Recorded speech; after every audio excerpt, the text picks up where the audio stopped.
Good morning, everyone. Good morning. Welcome to the Library of Congress. Who's been here before? Me. Nice. Welcome back. And who is here for the very first time? Welcome. I'm so glad you guys are here. We have such a special program for you today. We have two special guests, and we're going to start with somebody who works with me. So my name is Sasha Dowdy, and I work here in the Young Readers Center. We're the space for kids under 16. Everybody under 16 here? So this is the space just for you in this library, biggest library in the world. So you own this space. This is a pretty good place to be. And the person who works with me, my colleague, his name is Ahmed Johnson, and he works in library services in a division called History and Genealogy. Everybody know what history is? Yes. Everybody know what genealogy is? Nice. That's exactly how I wanted to hear that. So Ahmed is going to tell you all about what genealogy means, what he does with it, and what it has anything to do with our program today. So how about we welcome Ahmed Johnson.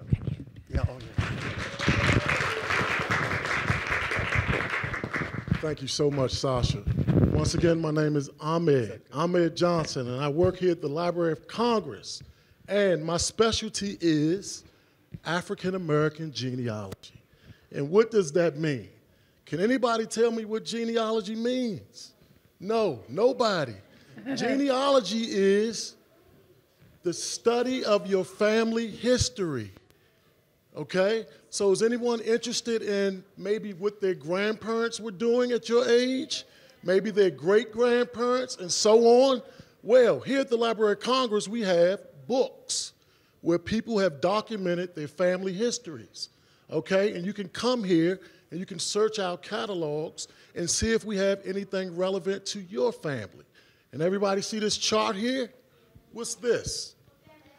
It's a family tree. And the most interesting thing about this family tree is it's not my family, but it's the Blackwell family. And it goes back to 1789. How many years ago is that? Can anybody tell me? How many? At least about 300 years. Yes, exactly. Good answer. So here's an example. What happens is people donate their family histories to the Library of Congress, okay? And I also have a picture. So what I want everyone to do over the Thanksgiving break is ask questions. Ask your parents about their parents and their parents and so forth. And then I want you to document it.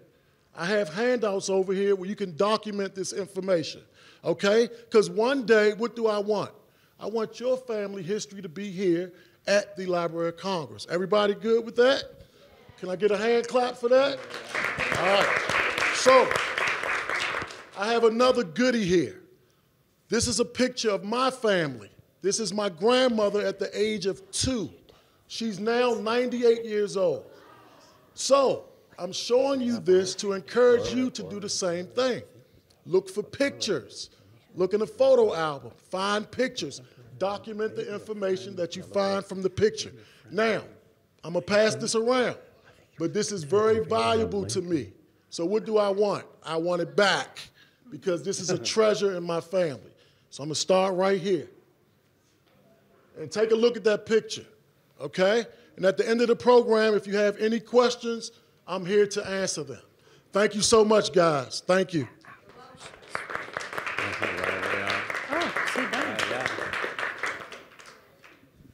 Thank you very much. And you guys can learn so much more about genealogy. You can work with your teachers and your family to look what you can find at the Library of Congress. You can come in person or you can go online, so that's pretty cool. So next up, we have our author guest today, Megan McDonald. She is an author of so many books. She's written some picture books. She's written some chapter books. Who here has heard of Stink?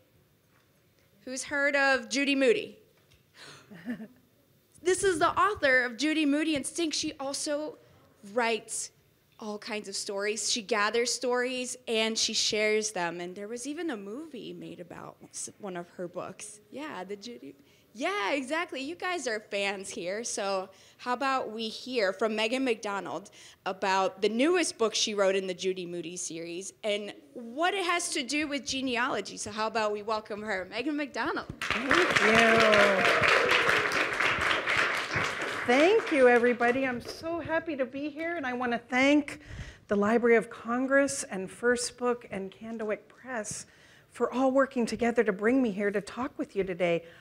Most of my Judy Moody and Stink stories come from my family, from a story that really happened in my family. So you're going to hear a lot about my big sisters. I have 4 older sisters. Don't you feel sorry for me? 4. But actually, growing up with sisters, a lot of funny things happen, and I like to make them happen to my characters in the books. Okay? I'm going to tell you a lot about my new book, Judy Moody and the Right Royal Tea Party, but first, I wanted to start out showing you, I thought it would be fun. You get to see the book when it's all finished and it's in the library. Hopefully all the mistakes are fixed by then and all the pictures are done, but I thought it would be fun to show you, since I'm a writer, well, what does it really look like when I first start to write a Judy Moody book? Okay, so here's what it actually looks like. Here's how a book starts for me. Ta-da! Do you know what this is?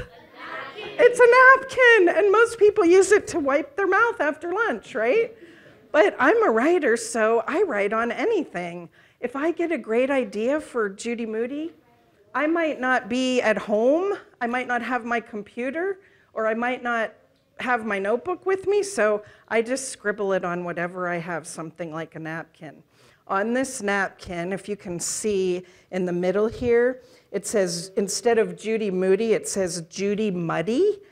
And that idea, the funny sound of mixing up her name, that idea became the whole book, Judy Moody Gets Famous.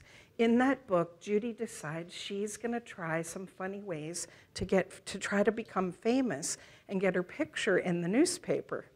But the thing that she thinks up is she decides she finds out there's a famous pet contest at the pet store. And in the pet contest, if your pet has a really good pet trick, you can enter your pet in the contest. If your pet wins for the best trick, then you get your picture taken with your pet in the newspaper. So Judy has a cat named Mouse, and Judy is sure that Mouse is going to be her ticket to fame, to getting her picture in the paper, because Mouse, I'll put her up on the screen.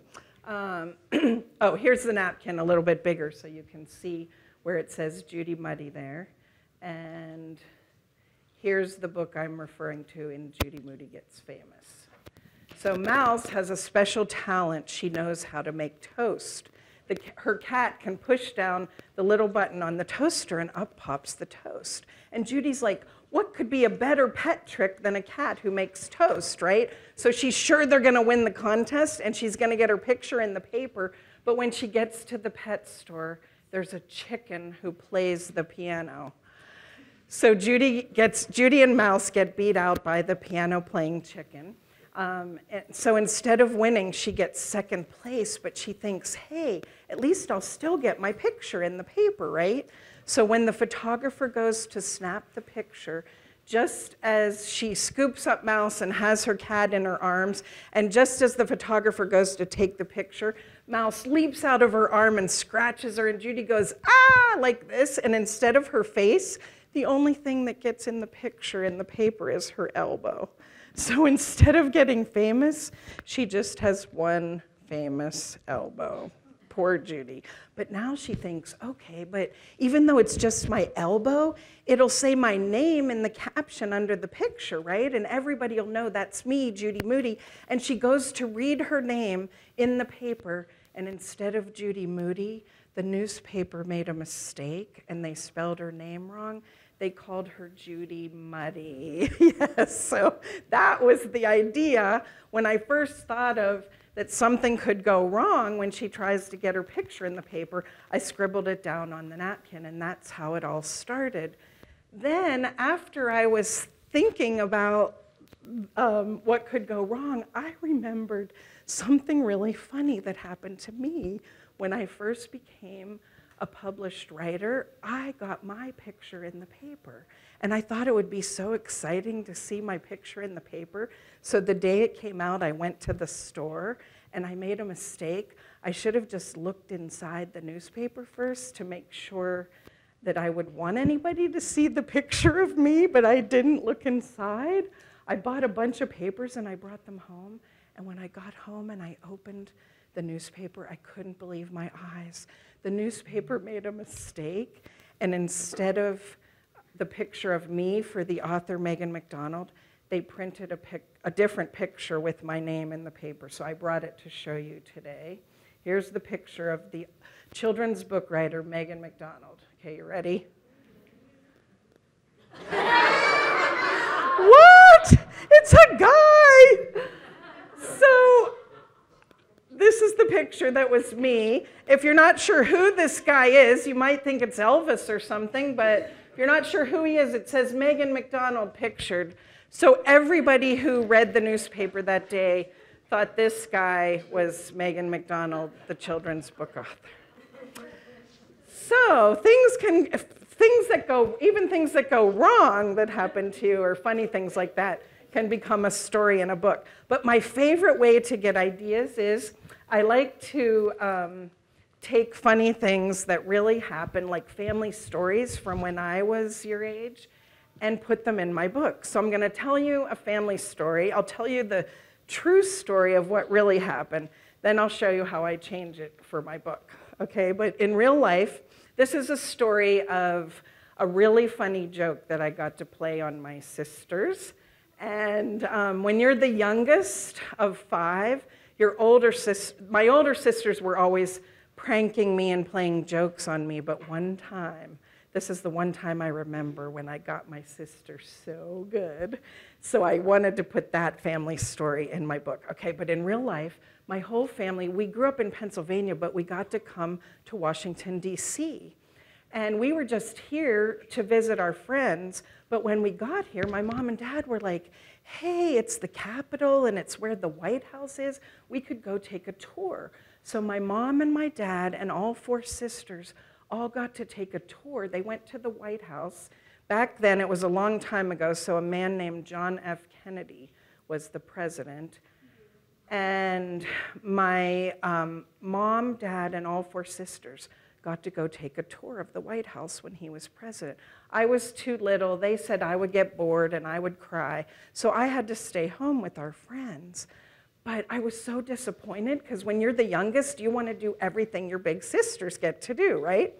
So I wanted to go, even though I didn't know what the White House was. I was too little, but I knew I wanted to go. Well, I was so disappointed. I stayed home with the friends, and the friends were trying to cheer me up.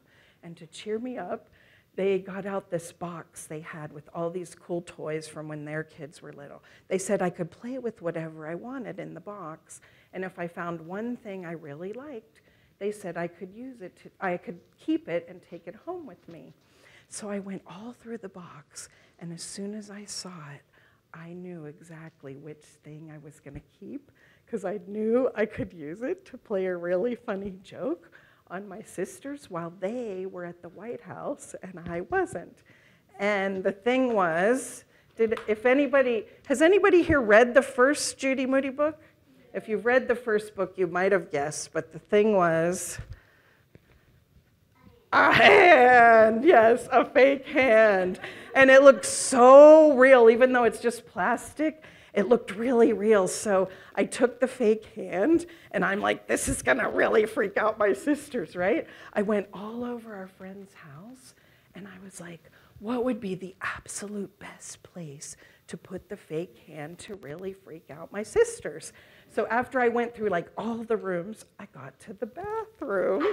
You knew it, you guessed. See, I think like a kid, right? And I was like, hey, I know, how about the toilet? So I made sure nobody was watching, and I went into the bathroom and I lifted up the toilet seat and I made the fake hand stick out of the toilet. It looks like it's reaching out to get you. And then, so I set up the joke, then I waited for my sisters to come home from the White House.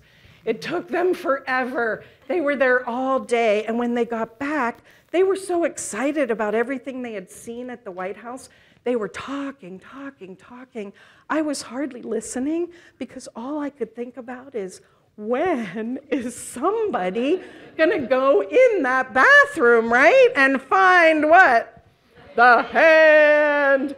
And finally, my sister Michelle went into the bathroom, and she goes in there and shuts the door, and like 2 seconds later, we heard this, this really big scream, and she came running out of the bathroom, no lie. She goes, "Mom, Dad, there's somebody in the toilet!" And we were cracking up so bad. My sisters, we're all grown-ups now. It doesn't matter. When we all get together, we still like to tell the story of the fake hand in the toilet. So I decided, hey, that's a funny story from my family that I'm gonna have happen to my characters. But of course, when you're writing, you can use your imagination. It doesn't have to be exactly like real life, so you can make up whatever you want to happen, right? So I decided in my book that Stink would be the one who gets to go to the White House. He's the youngest like me, so he would get to go, and Judy, his older sister, would have to stay home. So Stink decides he's going on this field trip to the White House. He decides he's gonna dress up like a human flag. So he gets an old red and white striped tablecloth, and he dresses up like a human flag. He puts all the stars for the 48 states on his hat. What did he do wrong? You guys are 5th grade, so you know. There's 50 states, right? So he forgot about 2 really important states, Hawaii and Alaska. So Judy helps him with the right number, put the right number of stars on his hat. He goes off on his field trip to the White House, but Judy has to go to school that day. It's a regular school day, and when she gets to school that day, it just happens to be Brush Your Teeth week at school. During Brush Your Teeth week, 2 dentists come to school, Mr. Tooth and Mrs. Floss. They dress up like a tooth and a box of dental floss. And they're there to tell you all about brushing your teeth. But Judy's like, I already know how to brush my teeth. And Stink gets to go on this great adventure to the White House. Well, to make matters even worse, out of all the kids in the school, they picked Judy Moody. She has to come up in front of everybody, and she has to be the cavity. So Stink gets to be a human flag. Judy has to be an old tooth with a hole in it. And now she's in a bad, mad mood. And that's when she gets the idea, hey, I know, I'm gonna play a funny joke on Stink while he's at the White House and I'm not. Sound familiar, right? So Judy plays the same joke I did. She borrows the fake hand from her friend Rocky, and she goes all over the house, and she puts the fake hand in the toilet, just like I did. So when Stink gets home from the White House, he finally goes into the bathroom, and when he sees the fake hand, it freaks him out, and he comes screaming out of the bathroom, and all the stars for the 50 states go flying off of his hat. So that's just one example of how I take a family story from my own family and make it happen in my book. If you guys like to write and illustrate your own books, you can do the same thing. And of course, with genealogy, you can even go back further and tell a story about a grandma or grandpa or somebody that goes back even further in your family. Kids, often when I'm speaking, kids will ask me, did you write any other books besides Judy Moody? So I brought a few to show you. I'm going to skip ahead here. My very first book that I ever got published is this book called Is This a House for Hermit Crab? And it was a book I told before I became a writer. I was a librarian, a children's librarian, and I told stories at the library all the time. And this was based on a story I told at the library, just a story about a hermit crab walking on the beach looking for just the right home. So before there was Judy Moody, I wrote a lot of picture books, one about a grumpy princess called The Hinky Pink, a really exciting true life story called Saving the Liberty Bell. This is historical fiction, and this is a true story of a time during the American Revolution. We don't usually hear this story in our history books. I'm not sure why, because it's so exciting. During the Revolution, the British were coming into Philadelphia. They wanted to capture the Liberty Bell and melt down all the metal from the bell, and we wouldn't have even had the Liberty Bell if they did that. So a group of farmers from Allentown, Pennsylvania decided, hey, the Liberty Bell is our symbol of freedom. We don't want it melted down. So they got all their farmers' wagons, and at midnight one night, under the cover of darkness, they snuck into Philadelphia, and they took down the Liberty Bell, and they hid it on the farmer's wagon. They covered it with straw and a lady's old hoop skirt, and they took it all the way back through the night back to Allentown, where they were from, and they hid it in the basement of a church there. And you can still, I got to go when I was researching this book, you can still go to this basement of the church and see where the bell was hidden, and they have a replica of the bell there. And I found out all the farmers were grown-ups, but one farmer took his 11-year-old boy with him. So I told the story from the 11-year-old boy that went on that trip. A friend of mine who's an illustrator drew this wonderful picture of a dog who likes to eat what? So that became a book I did called Shoe Dog. And if you like Judy Moody books or you like funny stories, some of the funny stories of growing up with all my sisters, I use a lot of those funny stories in my books about the Sisters Club. This is about 3 sisters instead of 5, and each one their story is told in a different voice from each sister's point of view. And there's some great sister stories, like when you have a lot of sisters, there's always a lot of hair disasters. And when my sisters were teenagers, the style was to have, we all have curly hair, but the style was to have straight hair. So my sisters, to get straight hair, used to iron their hair on the ironing board. Yeah, they'd have long hair, and they'd literally like lean over, lay it out on the ironing board. You get the iron really hot, and then you iron the hair to make it straight. Well, remember I said about hair disasters? One time, my sister was getting her hair ironed, and another sister was ironing it, and the phone rang. And in those days, we didn't have cell phones. You had to go in the other room and answer the phone on the wall, right? So she went to answer the phone, but she put the iron. You guys are storytellers. You already know. She left the iron on her hair. And when she came back from the phone, all the smoke was coming up from her hair. And when she lifted up the iron, there was like a big, you know how an iron is like a triangle? There was a big shape of the iron that got burned out of the back of her hair. So I retell that story in one of my Sisters Club books. Here's a picture of the 4 sisters I've been telling you about when they were young, and my mom.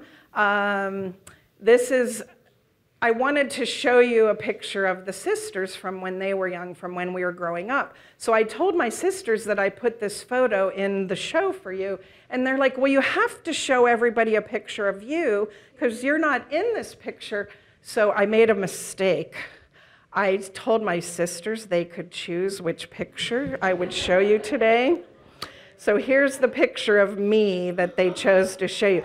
They said, we're picking this picture because it's the best way to show how I went from a kid to grow up into somebody who writes about a girl with a lot of moods. Okay, so here's me.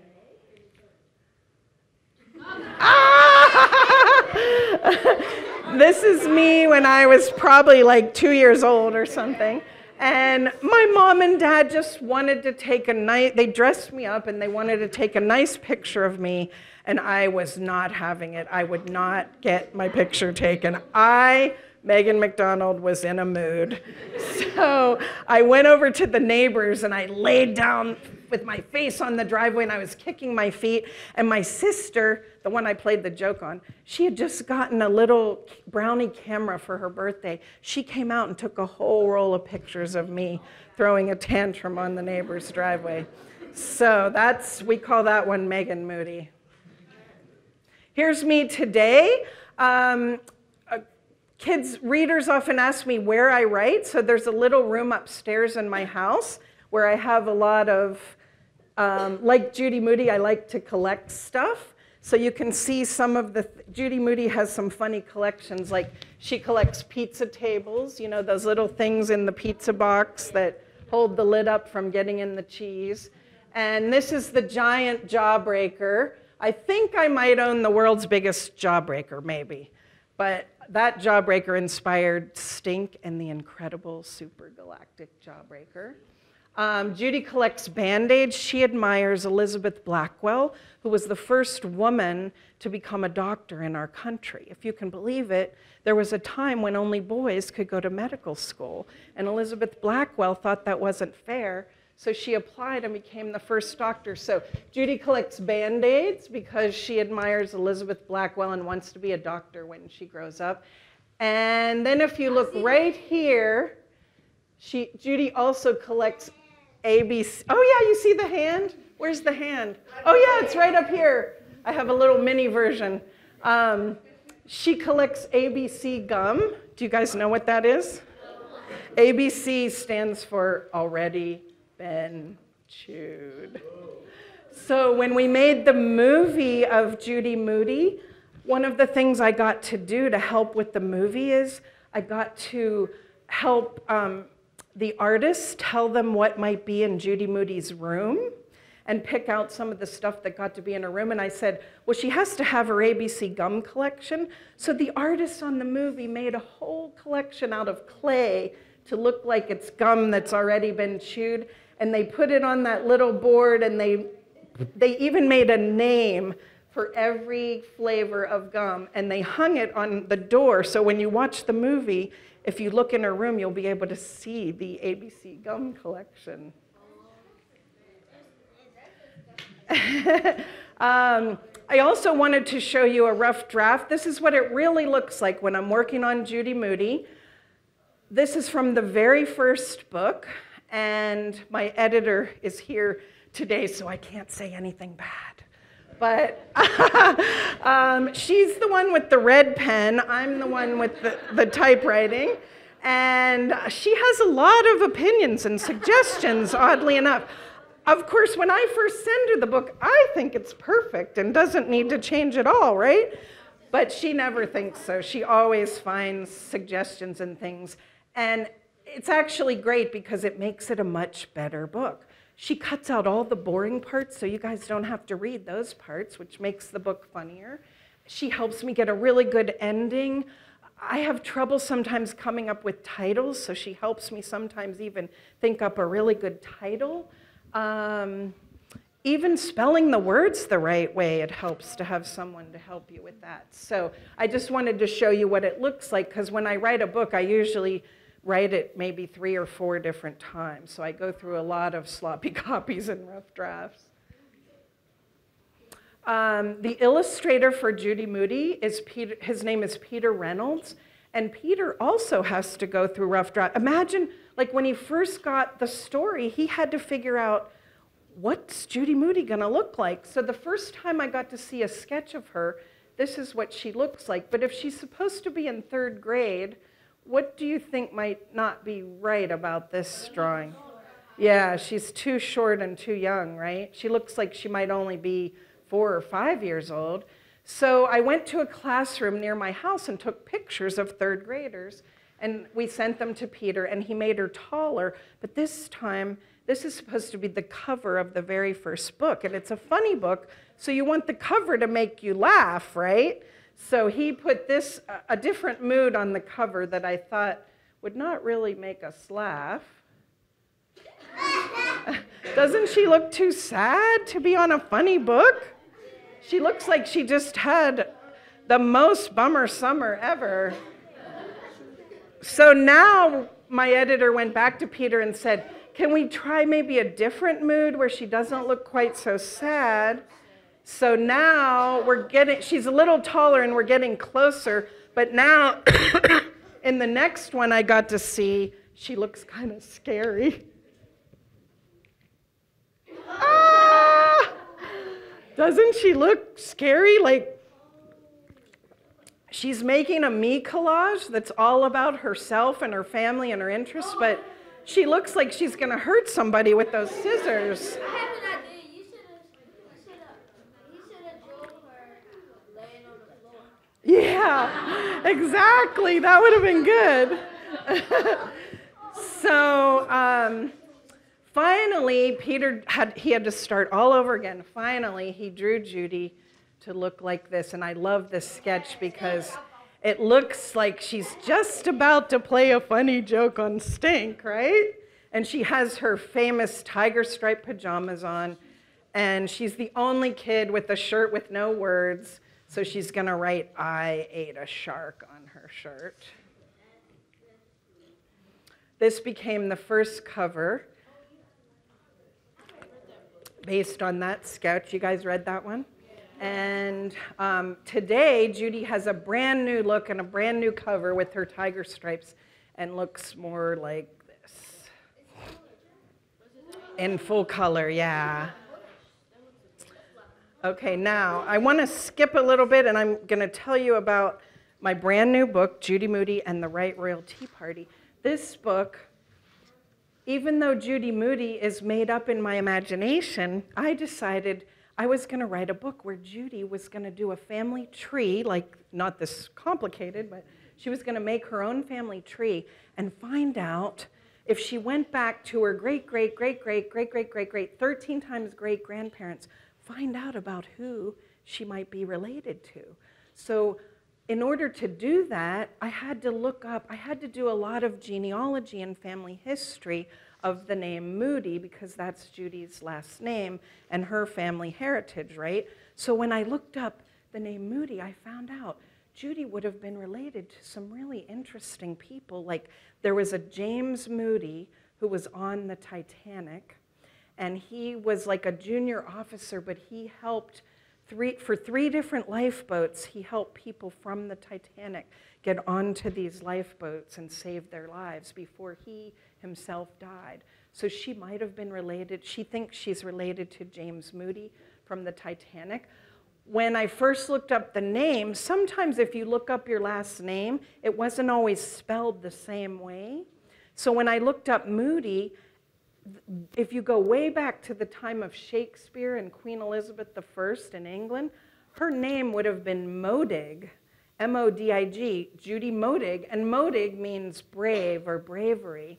So when I was looking that up, I found a spelling also. The spelling of Moody, it looks like Mud-Eye.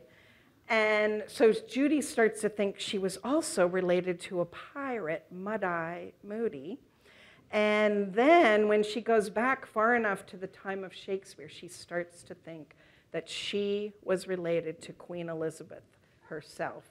And so if she's related to the Queen, that means the Queen the Queen now is, oh, let me skip ahead and I can show you. The Queen now of England is about 90 years old. She's been the Queen for a long time. And I'll skip ahead and show you. Wait. Stink. There we go. Oh, wait. So here's the Queen today. So Judy decides if she has royal blood, she would be related to the Queen of England. She looks like her. She does. And the Queen is 90, but she's still very fancy. She always wears these colorful suits with a big hat. Sometimes the hat has all these flowers on it, or she wears all of her jewels. The question the Queen gets asked the most often by kids is how heavy is that crown? Because it has so many jewels on, it's hard to walk with it because it's so heavy. So Judy decides if she has royal blood, she just might be related to the Queen of England. She's pretty sure she is. So she thinks when I give my report at school, I'm going to have the most exciting one because I'm going to tell everybody I'm related to the queen. But when she gets up to give her project, she finds somebody who gives their project in her class before her, she finds out that that person did a bunch of research too, and that Judy may not be related to the queen herself. She may be related to somebody else who worked at the palace. Like in the time of Queen Elizabeth I, there was an actual job called the Royal Bug Destroyer. And that person's job was to squish or squash the bugs that got into the palace, right? So Judy finds out she might be related to the royal rat catcher instead of the queen. So you have to read the book to find out what happens. But when I was doing the research, I decided, the Queen of England, they love their tea in England, right? So she loves to drink tea. Every day at 4 o'clock, they have high tea in England. And high tea just means you drink tea and you have fancy little cookies or something with it. And so Judy decides, hey, I'm going to have a tea party for my friends. And it's going to be at 4 o'clock sharp. And she's going to hold it in the Toad Pea Club tent. So she decorates the tent all fancy, and she sets up the tea party, and she tells her friends to be there at 4 o'clock sharp.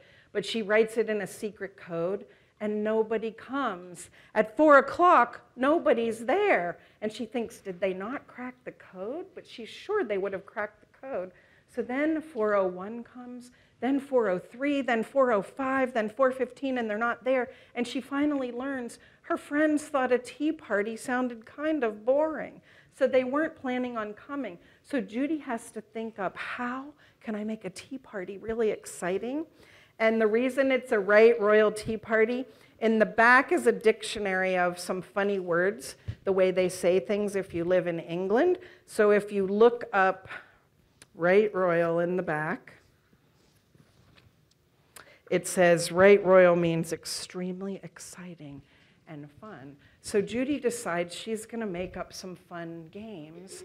And one of the games I made up, I noticed when I was researching about the queen, every picture I saw, she always had a purse. She always carried her fancy purse. Well, I read that the Queen of England, if you can believe it, she's so fancy, she owns over 300 different purses. And I started to think, what is in your purse if you're the Queen of England, right? What would you carry in your purse? And she never leaves it at home at the palace. So I had to do a lot of research. I probably should have come to the Library of Congress to look it up. I had to do a lot of research to find out what is in the Queen's purse. But I learned some really interesting things that she has in her purse. Besides tea, I should tell you the Queen also loves dogs and horses. She usually has corgis. Right now she has 4 different palace dogs. 2 are corgis and 2 are adopted dogs. So she always has dogs. So I'm going to pull some things out, and some of them would be in the Queen's purse and some wouldn't. But I'm going to see if you can guess if you think this would be in the Queen's purse. Okay, so do you think the Queen of England, first of all, would have in her purse a tea bag? Yes. That's what I thought, because they're crazy for tea over there, right? So I thought she'd have a tea bag. But hello, she's the queen. She doesn't make her own tea. The royal tea maker makes the tea, right? So she doesn't even have to carry her own tea bag. Do you think she would have a fancy pen? Yes. She does. She always carries a fancy pen in her purse. Do you think she would have a crossword puzzle in her purse? Yes. I thought, no way, but she does. She always carries a crossword in case she gets bored or in case she needs to use the fancy pen, right? So in that way, the Queen and I are alike, because I always have a crossword. Do you think the Queen would have a candy necklace? No way. Do you think Judy Moody would have a candy necklace? So Judy Moody has one. The Queen would probably have real pearls or diamonds or something. We can't eat it because I have to show some other kids. Do you think the Queen would have some mints in her purse? Yes. She always has mints because she's the queen. She can't have bad breath, right? Okay, do you think she would have a fancy hanky? You guys are good. She does. She always has a fancy hanky in case she gets the sniffles. And the Queen of England can't have boogers, right? Okay, do you think she would have a fancy lipstick? Yes? In case she has to write SOS like Nancy Drew? No, she always has a fancy lipstick. Do you think she would have a dog treat? I know! Isn't that crazy? She always carries dog treats in her purse. That's how much the Queen loves dogs. She doesn't leave the palace without a dog treat. Do you think she would have a rubber ducky? No. She doesn't actually carry this in her purse, but I learned when I was researching, the Queen actually has a rubber ducky in the royal bathroom, and her rubber ducky wears a crown. Isn't that crazy? Okay, now this one's really crazy. Do you think the Queen of England would have in her purse a spark plug? From a car? No. She probably doesn't carry her own, but I learned the Queen, even though she's 90 years old, she knows how to change a spark plug in the car. So if the royal palace car breaks down, the Queen can get out and change the spark plug. Pretty cool, huh? And last of all, do you think the Queen would have in her purse a lucky charm? You guys are good. How'd you know that?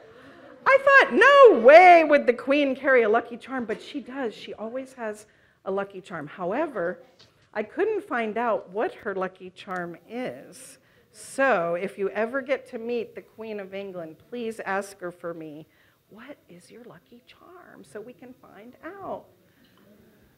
Okay, does anybody have a question you wanted to ask today before it's time to go? Yeah? Will you make any more Will you make any more different books other than Judy Moody? Yes. So the question is, will I make any more different books other than Judy Moody? I've actually been working on a new book for about 2 years so far that's not about Judy Moody. And this book is so different because it's a fantasy, so it's totally just made up in my imagination. But maybe someday I'll finish it. Will you ever have a clothing line with Judy Moody across a hoodie or a shirt? Ooh, I'm so glad you said that since my publisher's here today. We would love to do that someday, but you can also go to the Judy Moody website and you can print out the I ate a shark thing if you want to make your own shirt. So that's pretty cool too.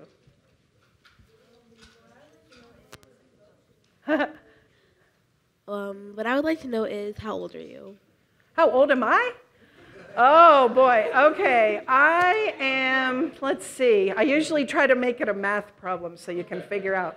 Okay, so my first book came out when I was 30 years old, and I've been writing books for almost 30 years. So that's right, I'm 59, 58, 59, or 60, one of those.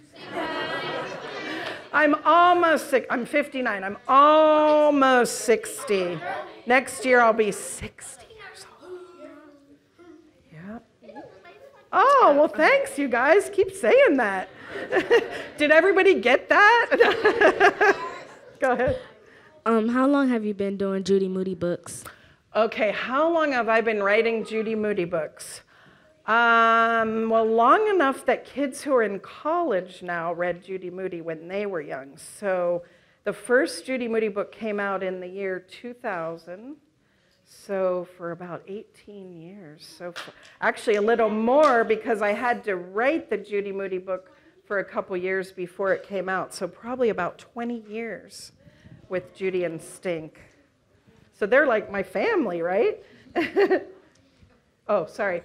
No, we'll go. Sorry. Can we publish books online, the Judy Moody books? Can you publish Like buy them? them. Oh, yeah, you can buy them online. Yeah. Yeah. You can publish your own books. Have you met any of the actors in the movie? Oh, yeah. So we were so lucky. My husband and I got to go on the set for 3 months while they filmed the movie. Most writers don't usually get to go be part of the movie, so I was really, really lucky. So we met all the actors. The girl who played Judy Moody was 11 years old, and she was from Australia. And she had red hair that was kind of messy like Judy Moody. Well, she came from Australia, and in Australia they have a really different accent than we have here. So she had to come a couple months early, and she had to get a dialect coach, a person who could help her to learn to speak with an American accent. And then by the time we started the movie, she was really good at speaking like an American would sound. So yeah, so we got to meet all the actors, all the kids who played parts. Do you guys know who Urkel is? I don't. You know Steve Urkel? Steve Urkel. Oh, so he plays. Judy has the most wonderful third grade teacher ever, Mr. Todd, and Urkel, his name's Jaleel White, plays Mr. Todd in the movie. I know. See, pretty cool. Yeah, so you got to go watch it again and look for him. Yeah, exactly. Anybody else? Any questions? Okay, I think we're done. Thank you all so much for coming to the Library of Congress today to hear stories.